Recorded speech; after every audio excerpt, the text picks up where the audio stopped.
রবের পক্ষ থেকে তোমাদেরকে ঘোষণা করা হলো,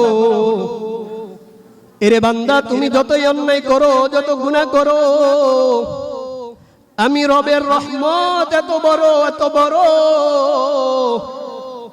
বান্দা তোমার গুনাহ যদি আসমান পরিমাণ হয়ে থাকে, বান্দা তোমার গুনাহ যদি সমুদ্রের পেয়ানা পরিমাণ হয়ে থাকে, এরে বান্দা আমার রহমত এত বড়, এত বড়।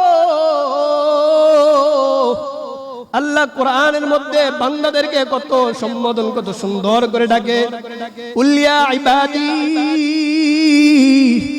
আল্লাহ বান্দাদেরকে কত মায়া করে, কত আদর করে ডাকে, এরে আমার বান্দা। রাসূলের জামানায় সাহাবায়ে কেরামদের একটা প্রতিযোগিতা ছিল।